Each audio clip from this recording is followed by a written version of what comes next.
German বিজ্ঞানী Henrique hertz সবার আগে এই প্রচেষ্টায় সফল হলেন। গবেষণাগারে তিনি ৬৬ সেন্টিমিটার দৈর্ঘ্য বিশিষ্ট তরঙ্গ তৈরি করতে সক্ষম হলেন।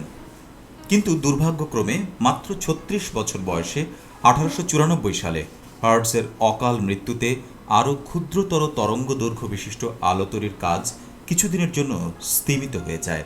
জগদীশ সেই স্থিমিত হয়ে যাওয়া কাজটি আবার সচল করেন। অনেকটা নাটকীয়ভাবেই ৩৬ বছর বয়সী হার্টজের মৃত্যুর পর ৩৬ বছর বয়সী বাঙালি যুবক আরও ক্ষুদ্রতর তরঙ্গ দৈর্ঘ্য বিশিষ্ট আলো তৈরি করতে সক্ষম হন।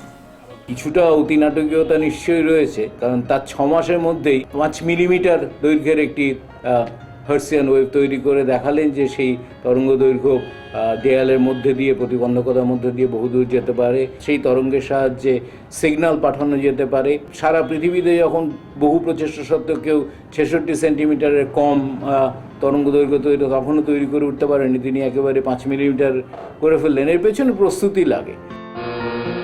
গবেষণাগারে জগদীশ ৫ মিলিমিটার দৈর্ঘ্য বিশিষ্ট তরঙ্গ তৈরি করতে সক্ষম হন। তিনি এর নাম দেন অদৃশ্য আলোক। জগদীশচন্দ্র বসু কেবল অদৃশ্য আলোক তৈরিই করলেন না, বরং তিনি তা ধরার জন্য গ্রাহক যন্ত্র আবিষ্কার করলেন।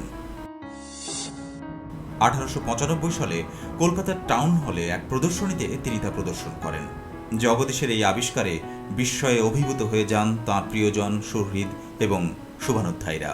তাঁর এই আবিষ্ক্রিয়া আন্তর্জাতিক বিজ্ঞান মহলে প্রচারের জন্য ১৮৯৬ সালের ২৪শে জুলাই লন্ডনের উদ্দেশ্যে যাত্রা করেন তিনি।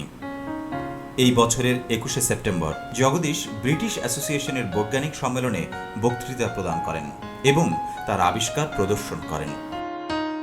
বিখ্যাত বিজ্ঞানী জে থমসন, অলিভার লজ এবং লর্ড কেলভিন সহ পৃথিবীর তখনকার সেরা অনেক বিজ্ঞানী এই বক্তৃতা স্থলে উপস্থিত ছিলেন।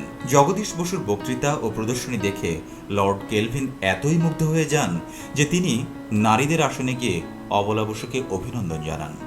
এই স্মরণীয় ঘটনার স্মৃতিচারণ করে জগদীশ পত্নী অবলা বসু বলেন, এতকাল তো ভারতবাসী বিজ্ঞানে অক্ষম, এই অপবাদ বহু কণ্ঠে বিকশিত হইয়াছে। আজ বাঙালি এই প্রথম বিজ্ঞান সমরে বিশ্বের সম্মুখে যুজিতে দণ্ডায়মান। ফল কি হইবে ভাবিয়া আশঙ্কায় আমার হৃদয় কাঁপিতেছিল, হাত পা ঠান্ডা হইয়া আসিতেছিল। তারপর যে কি হইল সে সম্বন্ধে আমার মনে স্পষ্ট কোনো ছবি আজ আর নাই। তবে ঘন ঘন করতালি শুনিয়া বুঝিতে পারিলাম যে পরাভব স্বীকার করিতে হয় নাই, বরং জয়ী হইয়াছে।